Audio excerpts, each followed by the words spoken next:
AP Radio 105.7.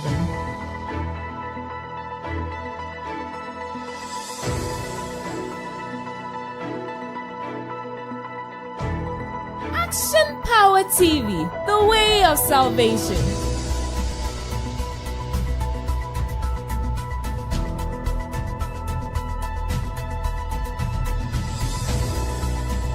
You're listening to AP Radio.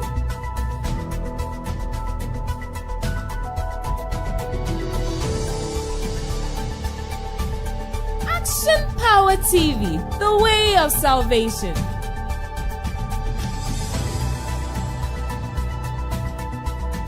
AP Radio 105.7.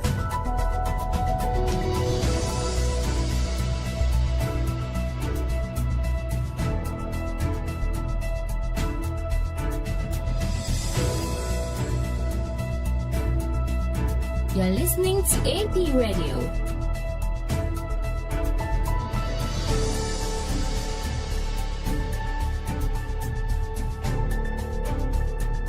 Action Power TV, the way of salvation.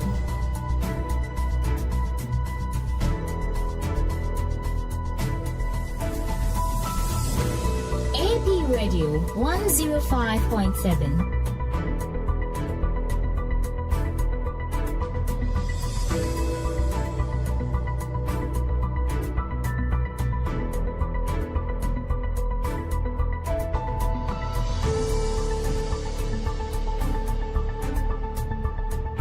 You're listening to AP Radio.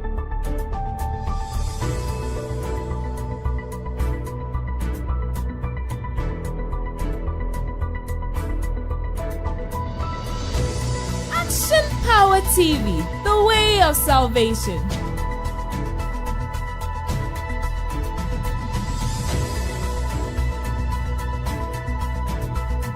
AP Radio 105.7.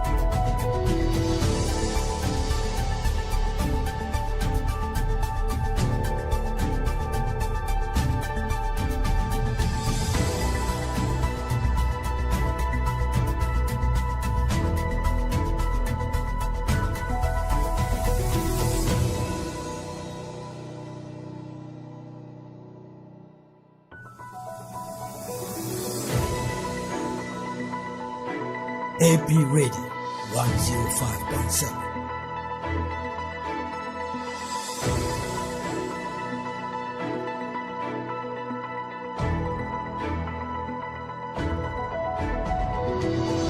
Action Power TV, the way of salvation.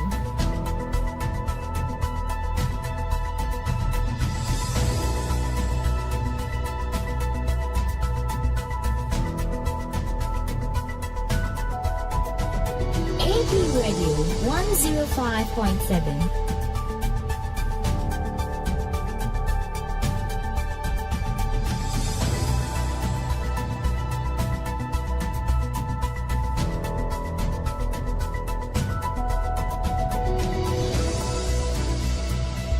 You're listening to AP Radio.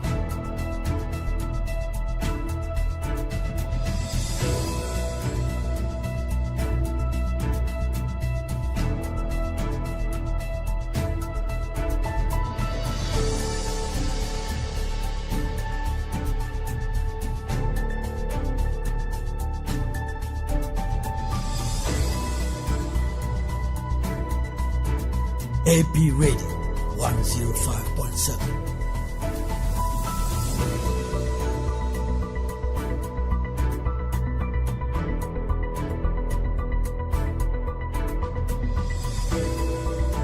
Action Power TV, the way of salvation.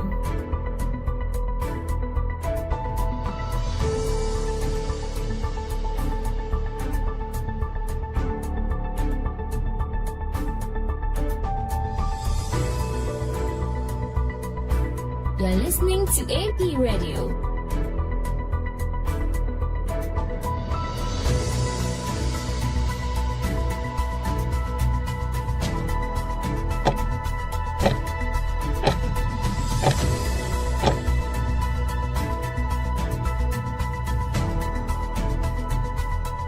AP Radio 105.7.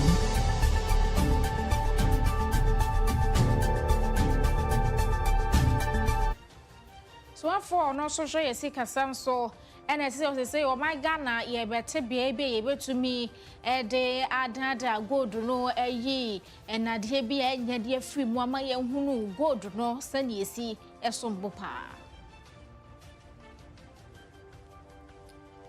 Sanso and I am Mampani Abedi Chere, Her Excellency Jainana Opoku Agyemang. One also say a bibrim has a city Mika who bomb ye pa would dread ye and symbol. The Dronaka ye honey abuano said Dummy Nubrimucasi Bamede some more. Yes, I'm no news.apmedia.gh.com. Open your B. I can Kaisas on I am Facebook and YouTube APTVGH. TikTok, Instagram, and I sent into AP Media _GH. I'll be to me. I could do a DNH or like care or share. Now, if you watch, subscribe, follow your pages, no, now be to me. I couldn't name Boss Lady, Afia Kyem, Agyemang Media, Kasi Muchia Mary.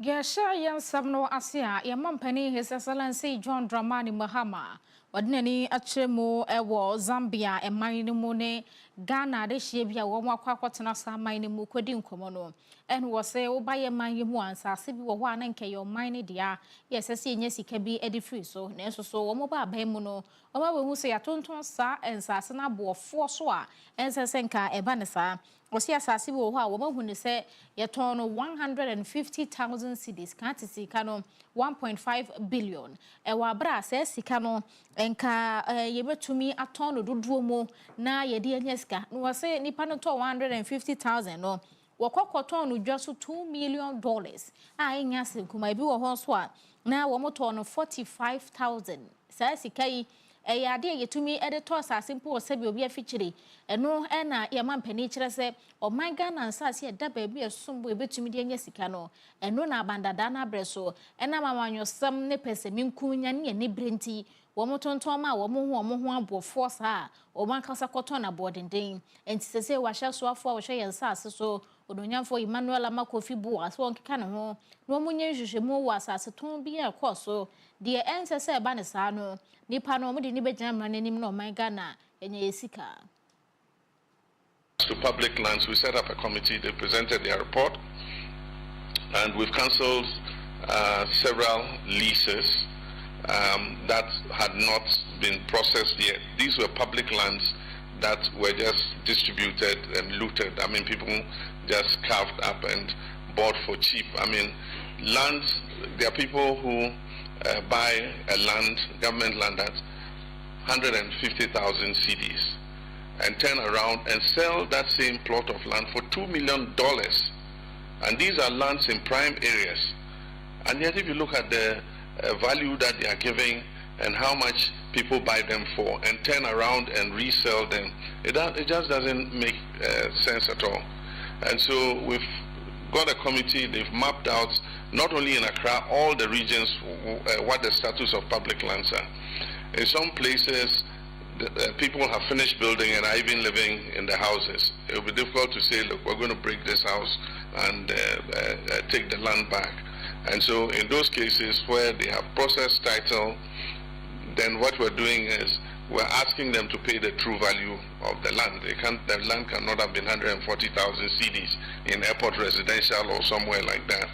You know, so, but those that were in the process of being done at the time that we came, we have halted that process and we're taking those lands back. But when we take those lands back, it means that we must find a proper way of making sure that, you know, another group won't come and start selling them again. And so I want to bring something to Parliament about divestiture of public property. If you want to sell public property, you would need the approval of the representatives of the people. And so any public land processing will not be processed at the Land Commission unless it is ratified in Parliament. This will stop the rampant sale of government assets. Ghana Mampani, His Excellency John Dramani Mahama, and the Sanchi Ye Egu Aquemu Sebeya, Yensa Senua, Bimu, a ton of combination will be Ensa NCBM. Now, was what for Shay and Sa, saying about the name or the Atomia Soy, Emmanuel Ama Kofi Boa, Urunyam Fuya, Mampani, then Sa say, Ashed and San, or share, and who enter to yes or no. But Nania Tremo, Ewan Yakuma say, here no Ewo Amansia, South, Mensinimo, Santamantemo. And now Galam say, you may DNT, and Sassani be a wohono, as I say, ya, would did you may be any ye. Now, by no so any new month to company, no, I call and Tiasiemu say, one to me, a bow of my manager and also, say, who to us as more good year or baby, as I say to me, a boa massa chrono, a quanim, meaning I know a share a marani more, or mamma who crime will be to me to us as a good year, a way assassin. So it is anxious anyone, and I'm so my new month for. Eye wo mo asedi nti ensase bia galamse nti asaye wo nyanko asano wo mo hwe no maye ne yiye wo so afo ekọ ho no kwhwe sede dwumedie ne si kono aboni monthfo abaso pa se enhyehyeye a woni aban ho kono wo di na famu dia so menei yensase bia ehwere yen no yetumi aye ne yiye Honorable Charlie Mami ensase ni bi na me nkoye reclamation na mso sa o se me be ya ade kakra yi niema kakra wo. I mean the place is damaged. We want to reclaim it. Now some people's theory is that now that you should get them ye didi mu kakra wie na ye ho kese a. That's not reclamation. No. Reclamation is what you are looking at.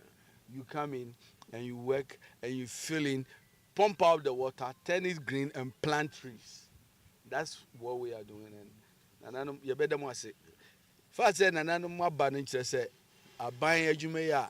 odi asi na nimu mu gina kire papa na mu nyina mu beka ye ho na ye nsase nyina se no agi be sure say eba ne sa na ye nye ne kwa aban onchi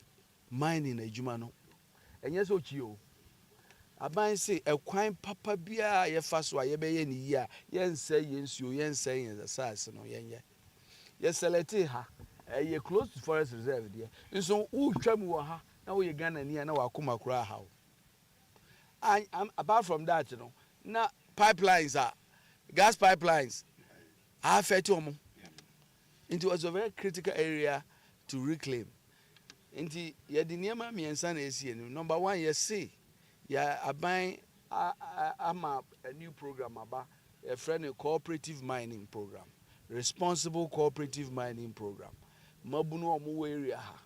say mo pe money adwuma ye maybe many minerals commission pay for CEO ha Mr. Tano ha comes there pay for ha forestry commission omo ha ya ye nyina ye bomu aye ne say sampa say ye nya baabi a ho no code be wo ho the nsuo ense asase ye de mra be mabuno no training na ye ankasa ya boa omo na se sika kokko adwuma yi no omo pese omo ye na omo aye ne yie se ne ebe ya omo biwie no na eho enye se ye beto no na ba ne sanso a na ye nyina se bio sojafo nchesi obi na mom sa eba se ne eha ye ya eno na eha adwen se enunti na ban eni abre se mumye nyina ye mbobo ne emfa adwene hwehwe ekwan ye fa so a ye betumi ama ye nkwa ye nyina aseye no ayeye na ye nsuo nso aye Oswafo wo hwe yansase eso no nyamfo Emmanuel Amakofi Boa wose de ye hwehwe ni se asase magude no betu no kwampaso wia na nka mafele duedue nnua wo so eno na kire se yansase no yense no ebetu magude de nanso ye wie besa ye ne kama ama ye de ye bibi foforo ebetumi de adofuo ebetumi de ya adepa aboa emayi Omayitemu afọ penny Justice Paul Bafo Bonny wakonsrahwe ewo Ghana Prison Service for kache na Ghana Immigration Service for ho wakɔhwɛ sɛ enkabo mu wetumi aye adwuma wɔ montam nyina no ebeboa masenie ene atentene ne nsamatime gya na so esansa wɔ sɛ enkofo bebre fakwati kwa so baye man kanka ne China fo yi a ebi abegu ha na galamsey no modu amu ho Agyemang no wɔ sɛ wɔn bi mo hɔ no mo a wɔn mu ni enkrata sɛ som de yɛ adwuma ne nso mo ne nemu san krɔfo kɔ ne echi wɔ mo a na ese no ababɛda Immigration Service for Ena so prison service for say wo betumi aye wo modwuma ye sede say ebie won so wo se agyagefo bi wo ho a ye de wono mo aba court ho ye sese wo bedi dwuma hyase na no no wo ka kire Immigration Service for na say wo ka kire prison for no wo abra wo call wono mo na sese wo hwe no mo ne agyagefo abafoforo no nkambo mu lawyer for nkambo mu sabayi a dwuma na wo mu di no betumi ne wo ho ntiase ne koba ne so obu o prison yemfa no nkwa se ni bia ne nkodi na sam a wo mu betumi hu kwan befa so a atentene ne ebetumi aye adwuma. Some of the ways of dealing with the crimes of the day is the creation of special courts. Environmental degradation in Galamsey. It has become cross-border because of the people who get involved in it. We can't close our eyes to the fact that the Chinese have virtually invaded our Galamsey areas. There are some places you go, and Galamsey, Chinese are selling accoutrements for Galamsey operators. They buy the gold and all that in these areas. The Chinese are not from Gozo. They are from Wanzhou and then other places. So how did they get here? Justice Paul Bafuboni and the young Maye etemwa for penny. Ye call ni partner ye more and sub.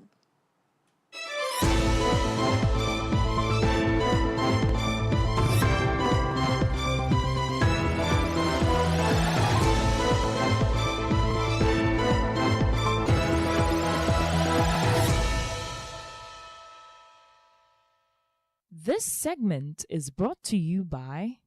King's Home Studios.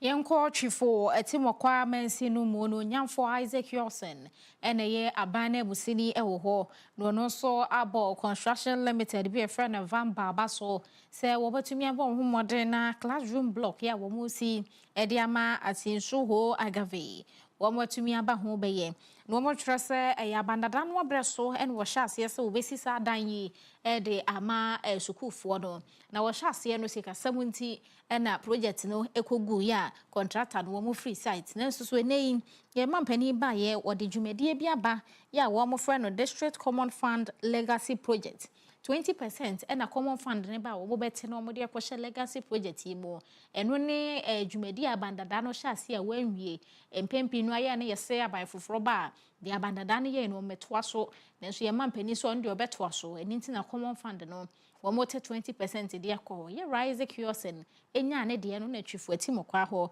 wo de kọ asinsu ho agave school ni mo na classroom wa ye sidi ama wo mo anwie no wo de akọhwe toa so wo nam so ebo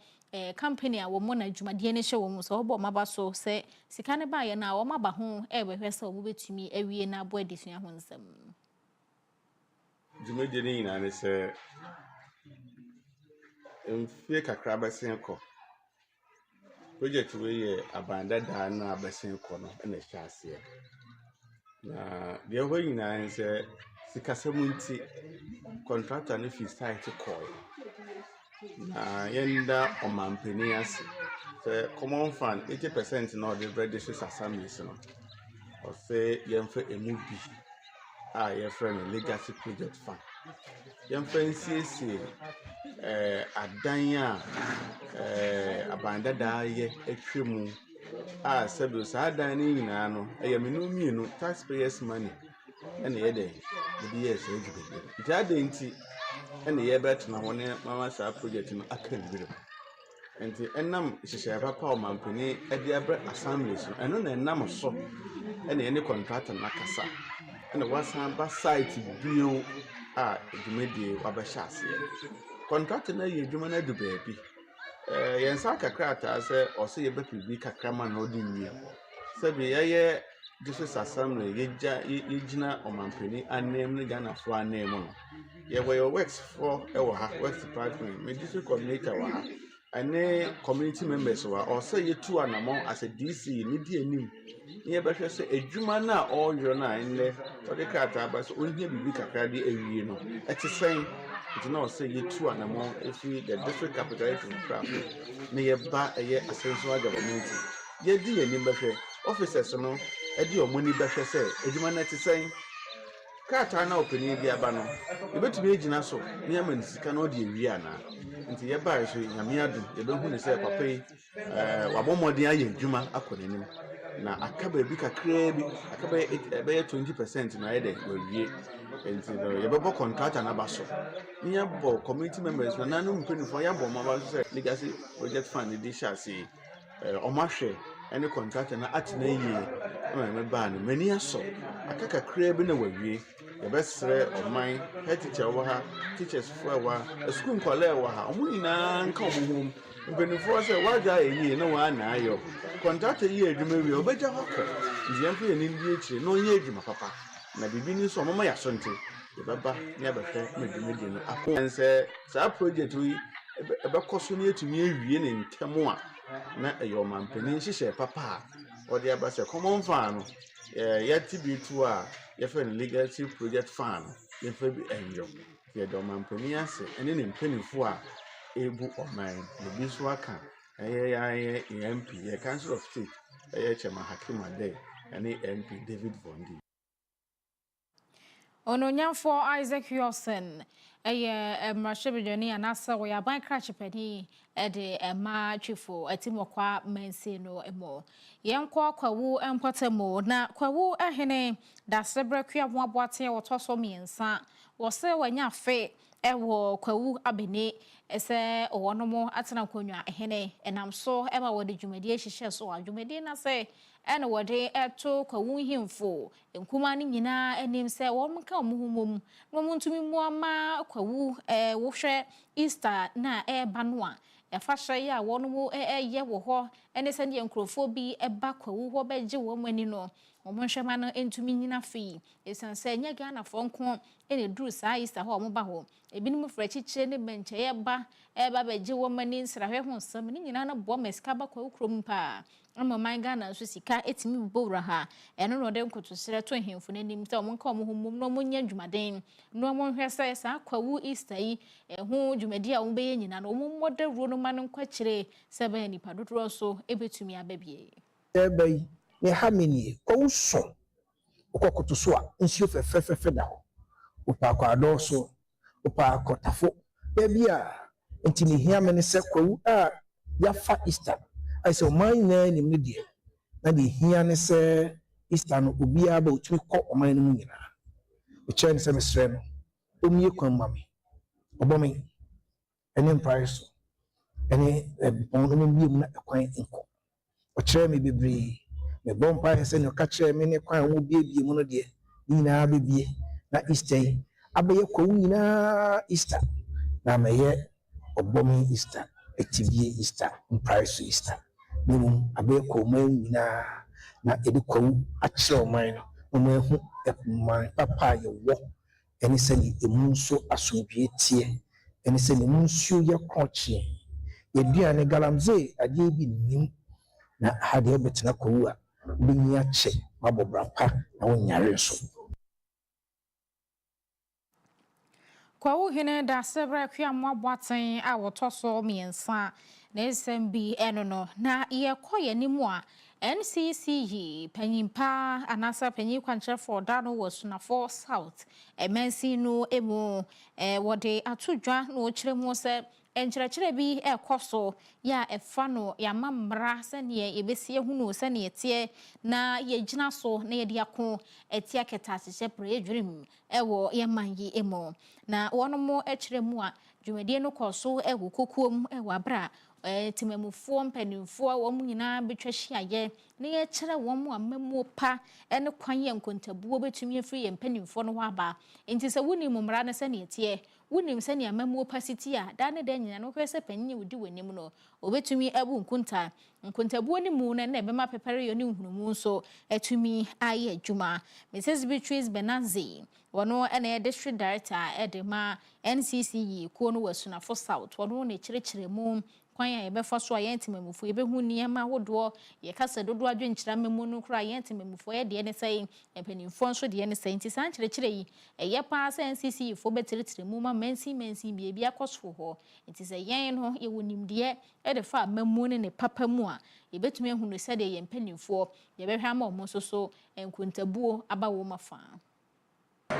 Topic na no. The rule of law and fight against corruption. And the addition social auditing.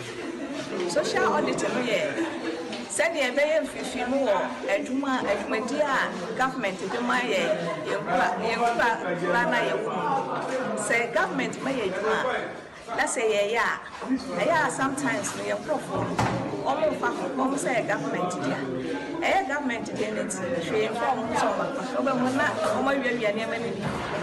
I say government no say no government almost so say school school fast my yes, yes, school no more sky from Kobe, or assemblyman, Edumano. I didn't know where the son and affecting your community. A bedroom, and near one I had my own baby. Oh, yeah. Almost mean accountability. Entire topic here, per se, will be accountable to what is going on in the communities, in the society, wherever we meet ourselves. Then more to the point, near here, pan say. You're accountable to the duty bearers. Go and ask them what they use your money for, what they are supposed to do, and whether they have done it or they are not. It is not been done. And yes, new topic we see of any other share. So yes, social audit. Social audit near Chung of Fadrin and Mom who send me meeting Yama Amana ye na or man I then atum. Madam Beatrice Benanzi, one now question for South Mensino Emua NCCE Equono wada womo ano na no achre na Mr. Michael Omane also a district director at the Commission on Human Rights and Administrative Justice necessary enono also actually Moses Jumedia womuye ebetumi abo pass and setting mum for by no ya betchra wo mo masede ya kyerɛ wo mpanimfo no so asede nti say de obi anim de sese wo ye obi adinile mo basa no aketa ahyehyɛ corruption ebetumi aba form and the Kasafa rule of law and the fight against corruption. I say in a rule of law, no, a principle be a HSA, in a share, Ghana Rapport Cassianas. In a yeti, a beshe, Rapport Cassianas, Senebea, Kibimami Kibi, Memono, between 18 between apostles, Nebea, citizens who have demanded accountability. Now, yes, so. Duty bearers no I transparent to the city as charge no you want to say we go from the mobile it's also collective governance intina jumedi gym you need to make before Rebecca say the more rule of law no 18 now the more the right to protection as a protection of human rights also therefore so say corporate society. The more people respect the rule of law, the more rights are being respected, and the citizens are also being responsible. See, the media generally it was successful. Now you did say, "Bibi biara tini for no better, and as a participant na better no. Bit media community tini mona no power practice no more spreading the message." Thank you. Yewray Michael Omane ono ena shaje kuono odra wo mono sapanyi kwankyerefo ewo esunafo south MNC no emo ye twa ye woni agye aboafo nkrato ye ba ye kodwade mo ensem.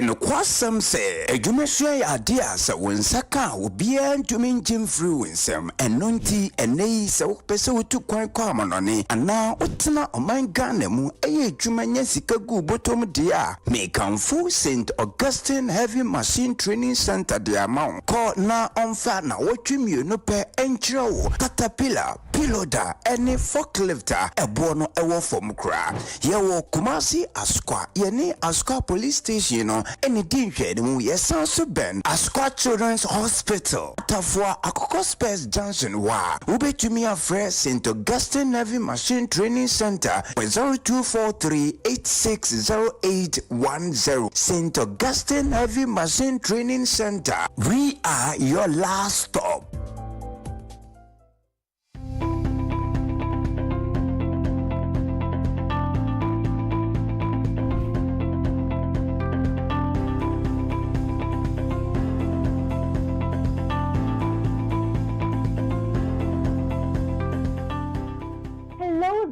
I welcome you to Kino Computers, your one-stop shop with the perfect tech solution. At Kino Computers, we give you the best deals on quality laptops, phones, and accessories. Whether you're looking for a high-performance laptop for work, a reliable phone for staying connected, or the latest accessories like M.2, SSD, wireless mounts, ergonomic keyboard, and USB adapters to boost your productivity, we've got you covered. We also provide expert repair services as well as nationwide delivery on all our products. Visit us at Adum on the ground floor of the Abanaba Plaza near the Relish Health Shop for unbeatable prices and exceptional service. For more information, call us on 0248 137672. 0248 137672. Kino Computers, beyond your expectations.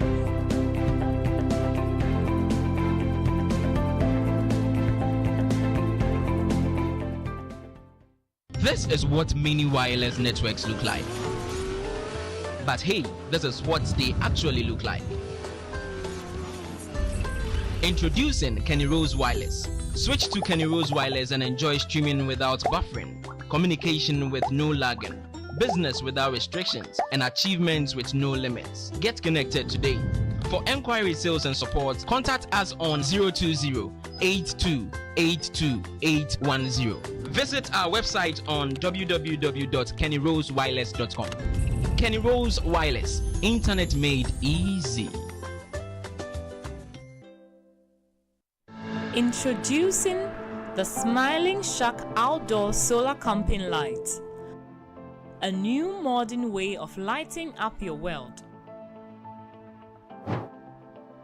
It's a powerful portable lamp with 2 modes of brightness, a strobe light as well as a flashlight. You can power it through solar charging or Type-C charging. With a built-in high-capacity lithium battery, you can also use it as a power bank to charge up your mobile phone through USB. To purchase one, contact 055 051 5323 or 053 520 3534.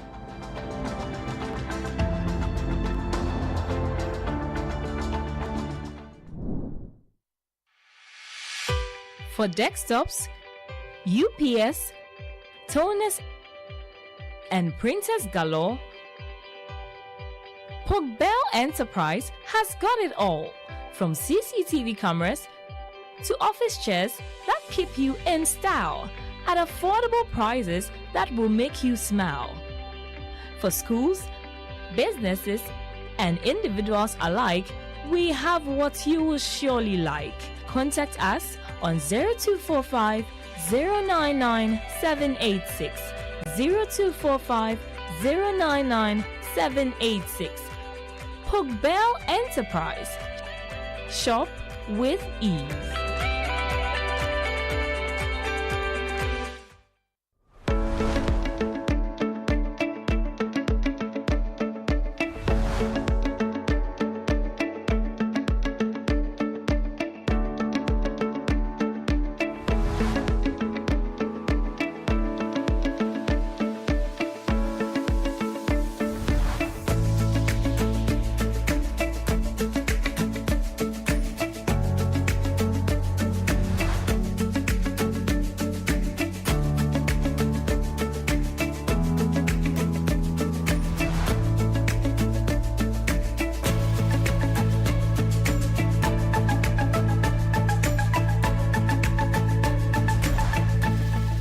Download the AP Media app now at apmediagh.com/app. It is currently available for Android devices. Coming soon to Play Store and App Store.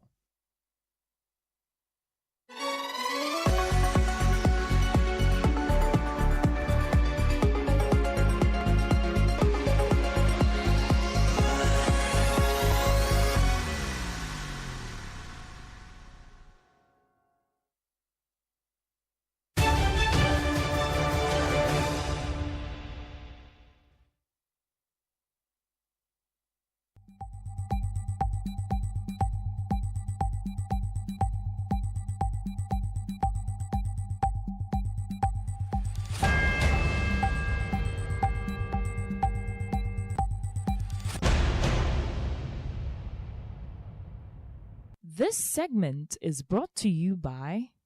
Tizo Aluwex.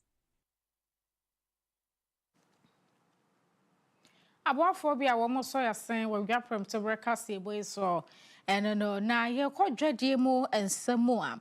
oman yi mu enhyehye a mpanimfo pese wo mo de gu akwan mu se be ye betumi aboa ma ye gold ho nsam atumi agina na so dodo no eno na mprempem wo mo de egu akwan mu yahwefo ne yetiefo bedom akai a ye di kan de atomanim sesese no wo mo kire se February bosome na hyase ni mu no na watwe a ye behwe na ya da gold no bi ani ama no asombu hie pa wo mo ne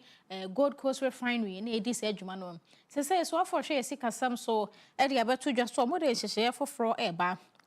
anase wo mo besi lab foforo a ebetumi aboa na ehwo nso so ye be na ni gold no eyi nade bi ehu hie bi afiri mu na beka gold ne nko eba sa no a emu betumi ayedu pa e de amaye eno no mo frɛ no se fire sale laboratory a wo mo behwe no ma hyase ento a enkopem 2026 ne de empenimfo kyerese na sa lab no wo metumi aye wi a hebeboa yen sa no se ye de gold no ekwa amanhodo so ebo bebam sa so na wo mo etu asase magudie no wo mo de befa ho na ya hwehwe ma gold no aba bedi mu ansana wo mo ato aso na so ye bi esese wo mo de fa bia no wo metumi di akọ. Our next policy line will be to encourage Ghana Gold Board to, latest by the end of the year, have a fire assay lab so that all large-scale mining companies will take their gold through fire assay at the Gold Board lab for us to ascertain the true value of our royalties. Over the years since independence, this has never happened. And so as to whether we are getting the right royalties, we are at the mercy of these large-scale companies. Today, I can confidently say that plans are far in advance, and by the end of the year, Ghana will have its first ever fire assay lab for us to get the true value of our royalties so that we can use these royalties to develop our country. I think the Gold Board is doing an excellent work. They need to be supported. I want to use this opportunity to urge the people of Ghana to support the vision of His Excellency the President. This was a vision that he started in 2016 For some interesting reason, we couldn't continue when we lost office in 2016. And the 2020 NDC manifesto, we announced the formation of the Gold Board. Again, we did not win that election.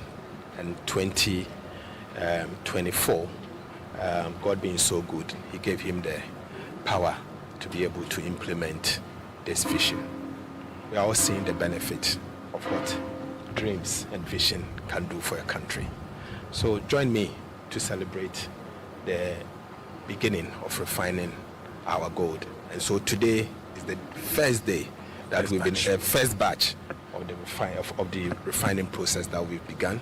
The Gold Board CEO tells me that you gave them 300. We are giving them 300 kg. We are adding more as of when they deliver. And in 24 hours, they've been able to produce that quantum of gold. Dr. Kessel Atofosen, Swafo, or Shaw, Mayi, Esika Samsor, and Watcher says, said, Yankasi, dan ye good nanny, ama a boar to me abemo. Yea, twaswa, ye mampany, abediache, Professor Jenana, Opoko Agyemang. And so, Echrese, a bibrim has a say to me a boania can hobom, and Cabo Munubet me, why a dimpa, and cancan. Any dreadie and simus and say dreadie dear, a idea say, I might be year woman who more now one more a disankita who didn't to me bois a war. Some I would one in Yinimo, ne sentin as a Africa continent, say a PC in Yinicore named dia, and any as I say a share a man kita who dear die and tem a fano a dreadie and some mono, it to me a mere mukone name. Jumedia friend Africa Prosperity Dialogue 2026, and a course so a war a my moon crying. Na ye mampani abedi echire gina so a wode afutu semi ebe bibremo aman panifo. Government's Big Push Infrastructure Development Program is laying the foundation for trade and industrial growth while aligning Ghana's national priorities with those of ECOWAS and the Africa Union. Governments must generate long-term and medium-term policies.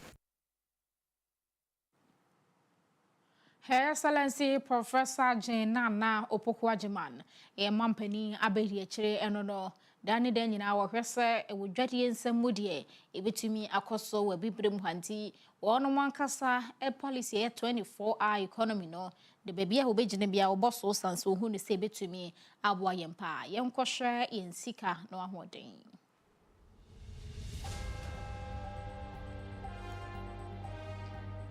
America dollar no opesa ososan e de cedis mu a ejina 10 cedis 96 pesos anso na okuta cedi ne bi na ososan e de akọ dollars mu na no so jina 10 cedis 98 pesos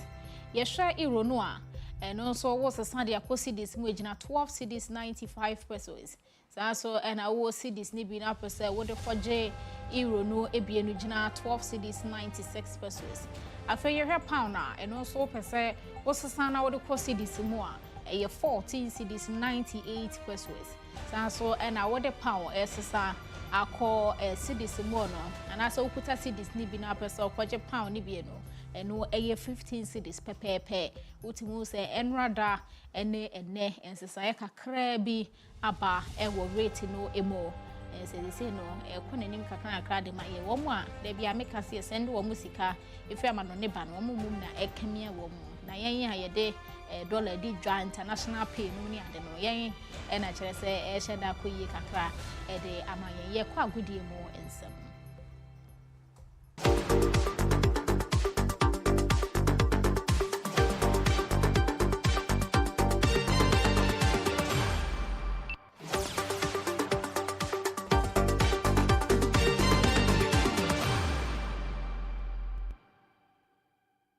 This segment is brought to you by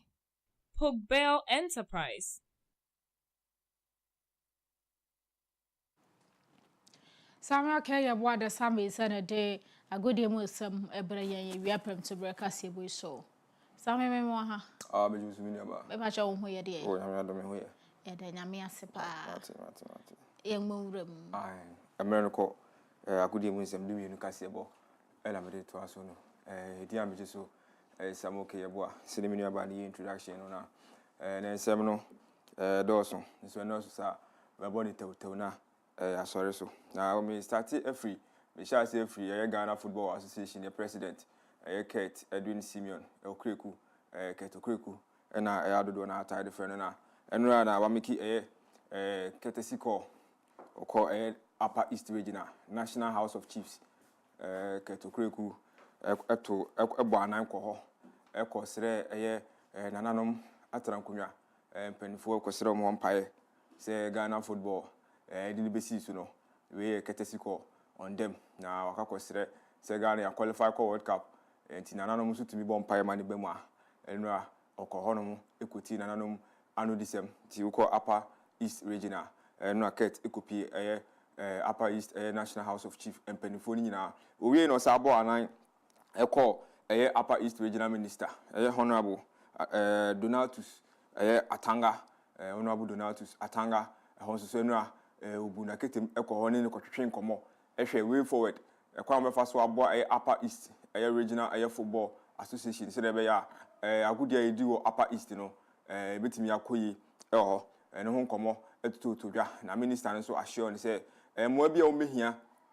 in their capacity say o metimi dia abo Ghana Football especially for Upper East Football no omuntu omunsa from na se o meka nchire mo na mo so hwehwehwe ni mem na betimi abo mo enso no yensema Honorable Donatus Atanga edo ket ES Okreku enim ewo hono ma bra na waba anan akwakopi nenim ewo hono mo na okoma sports minister Honorable Kofi Idi Adams wodi nsem kakra betudwa about Black Stars preparation towards World Cup no na no na we say June any July and I say May any June Black Stars bebo friendly match some say March nyame adoma next month go see me di enimu no Black Stars any Germany and Afia Austria ewa yon kofa kensi na no na woka esisu dia de sebi ebiemu se yebesa nso ne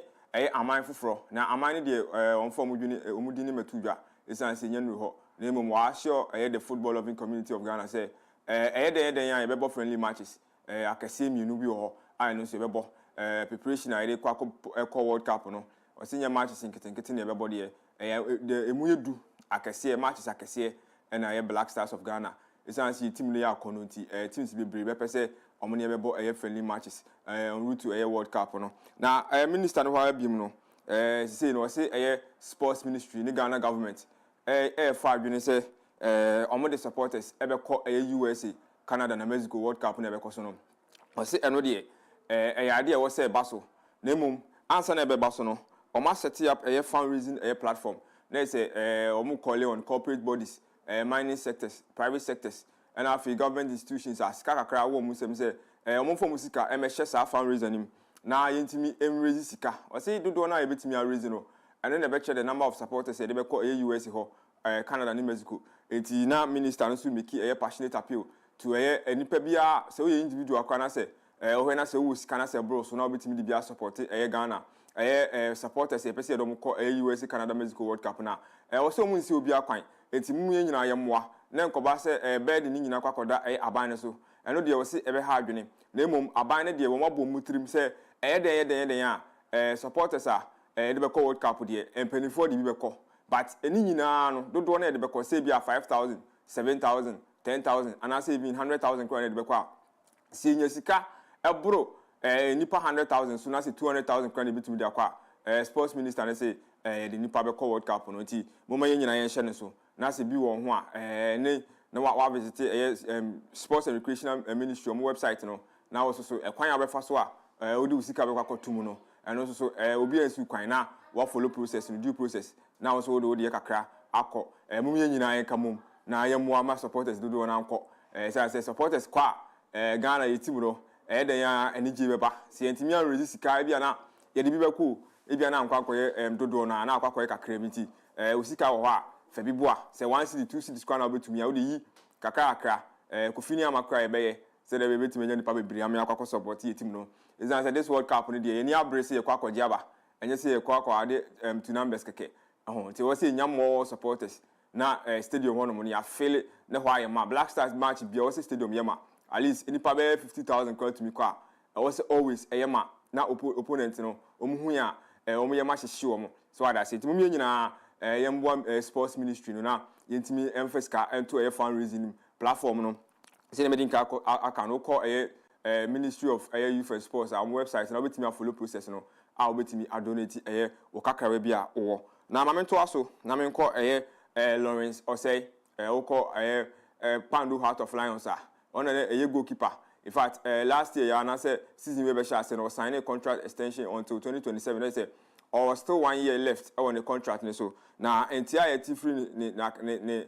na finance na catch airban say ne abrantie no or say o coach in dreams obi man so US of he say the one Ghana Premier League to kwata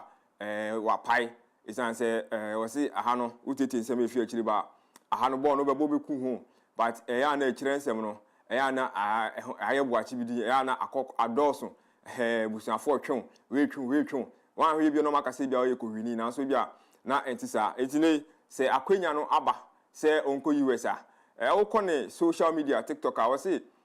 chasing the dreams ade o de koto ho no chasing the dreams there say ne die so say ono so beto toto amanfo G-Wagon amanfo Rolls Royce ye ka say chasing the dream no ne dream amanfo do na epe ene iwa kwakopie obi man so US ne de wa ben dreams ne ho isan say greener pastures ho negu ye ka say ye ko school na no mo kire say seeking for greener pastures seeking for greener pastures no saa na ni nyina mo si USA na greener pastures ne de akwakogu enti ono de wakwakodu ne de ho a football no one ne tunkwata apai na amanfo nim se ebia ho wonya club bia na se bia se okwakoye ejuma enti bia obi jai football ne bo as goalkeeper no ana se bia okoho no nya team bia obetimi ada isan se still now under contract na ne club no anu wo mu no Pandu Heart of Lions de penifon fa official statement MI name mu ko Pandu ho no ma si supporters no dodo na aya re ho sema mu yayi point isan se obe Black Galaxies local Black Stars no abranti ye kobo friendly match against South Africa no da goal post nti utimi se nanka hopes wo no mu se bia Black Stars ko ebe ko World Cup ye bia ko obetimi akobi na mum ye koda sorry ya on you say pamno twamno baby ane ha yes you baby anu akobi bi se baby njiwa e bia baby fufuro betimi aye de ajo e say o hwe Lawrence o say ya over the weekend Ghana Premier League matches no ono a won na bi ono so oni Ghana say de waye obi dia obi man so snow ball ne ho sika bebre enche ebeba ne ho osi forma spray akese otwa ho abeti say yes Lawrence o say so ye burger e say the new burger in town goalkeeper Lawrence o say ya make kakra there is a win opportunity na we say players ni bebre omo ye shadow work there is a buy ya pa omo ntwen say yes wo kokra wa mama ni o eti ama emanfo I disappointed ewuni mu but bi muso ani Agyemang no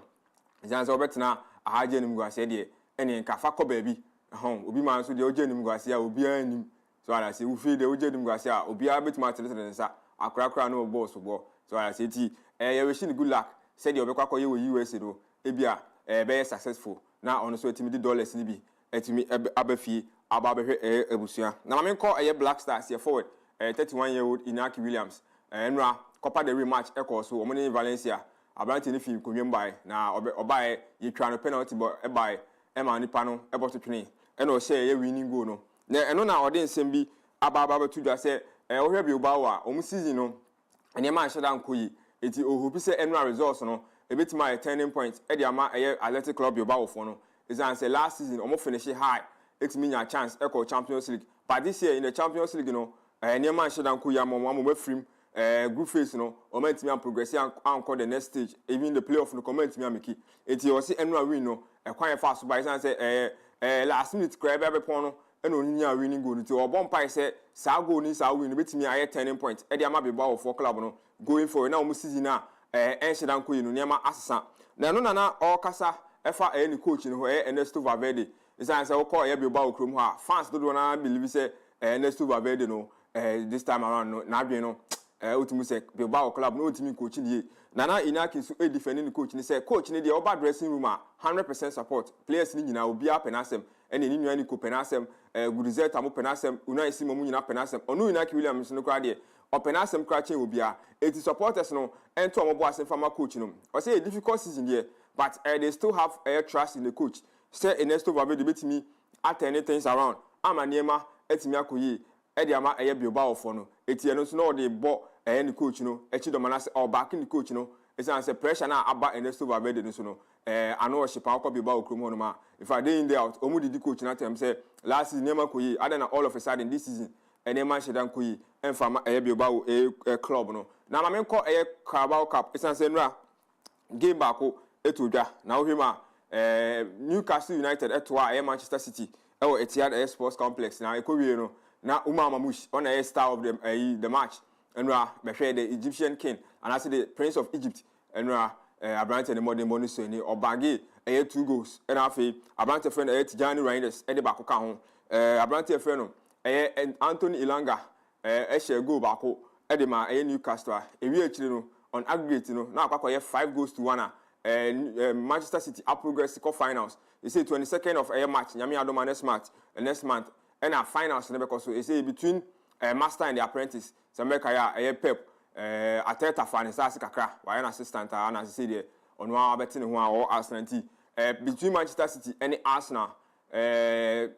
the quite say next month 22nd. And they say a move kakra. But Arsenal for who say the second air trophy. Mikel Arteta to me Agyemang. We now call Etihad Sports Complex at the PM. Now call Copa del Rey. So when matches me echo so Medin Kayaka Bilbao for the Nomuni Valencia and I'm call Mestalla. Echo shown by 2 goals to 1. Copa del Rey. The so Sociedad. Echo to Deportivo Alaves. Echo born the Camiensa. Honestly, a canim aim you know Honti. Bilbao any Sociedad. 2 bas clubs no. Ometimia up progress. Echo Omenim. Now call Copa Italian so. And now match. Bakuku etudwa Inter Milan etna fie she kaminu a Torino eti kanum bako ti Inter so progress ko the semi-finals of Copa Italia no ho anu a we games a course ho na ene me ba be wi no na me the birthdays e say football no bia be bobi akasifo bebre ho ene ye akasifo ni bi ebi da so si aka ebi so do major ball ne bo ene ye o mawoda na me sha say George Hagi the Romanian international Barcelona former football Barcelona for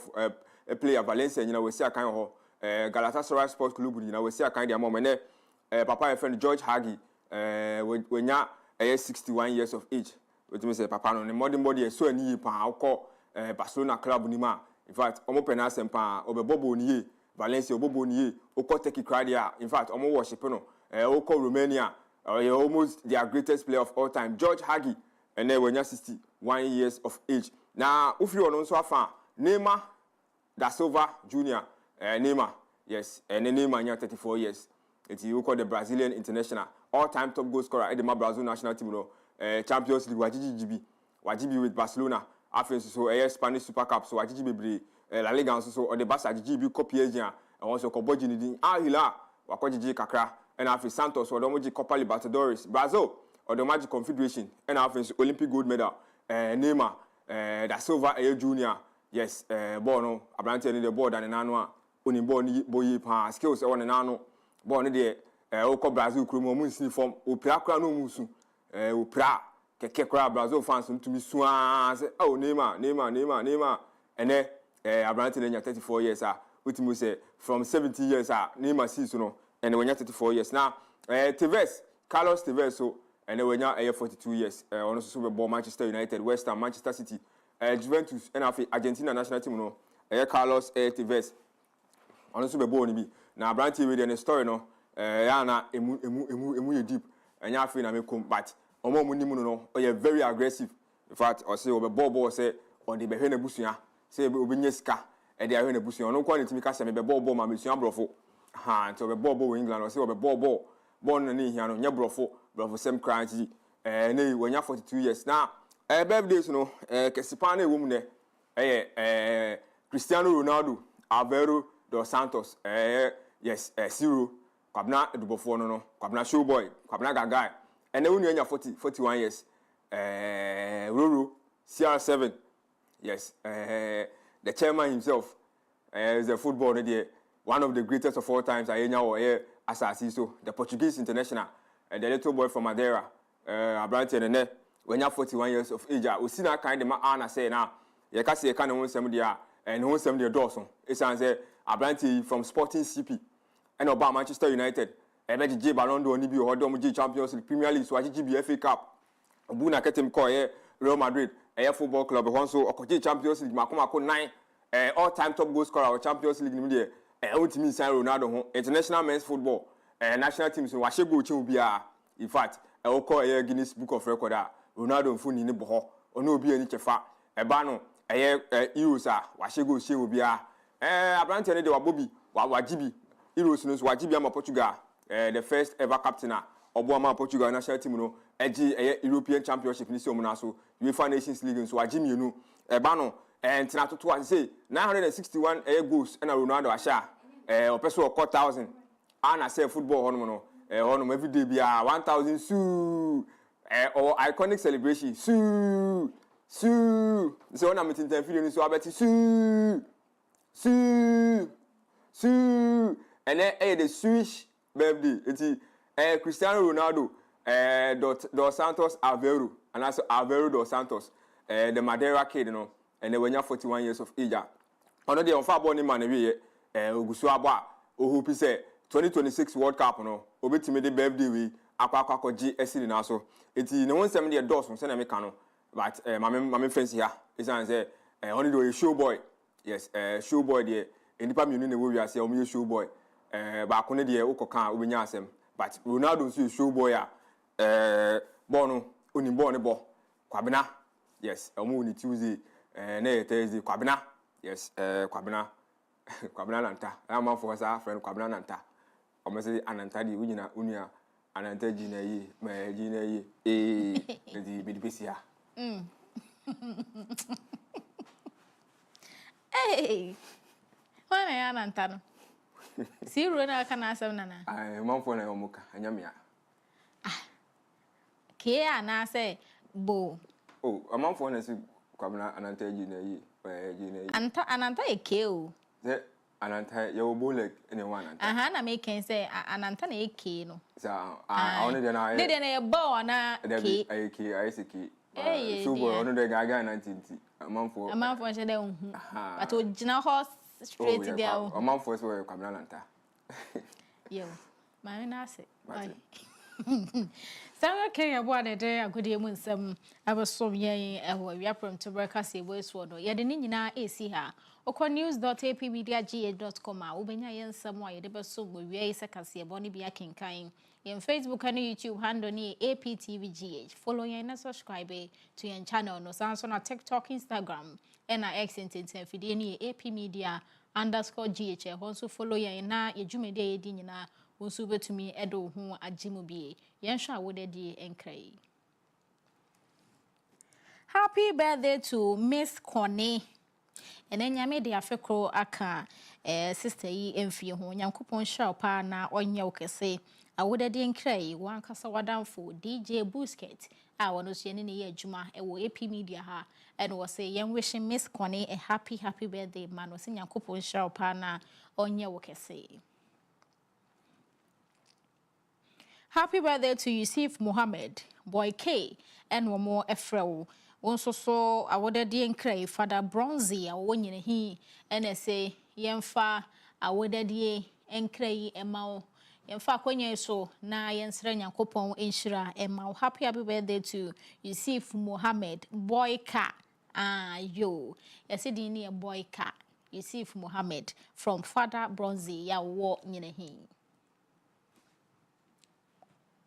Afei, happy birthday to Abigail J. Oye midwife wonyine government hospital. Unuya ba sister Mary wo nyine government hospital ho and was say yen wish Abigail J happy birthday. Osinya kopon nyo kese mu akoma so ade nyina emremo.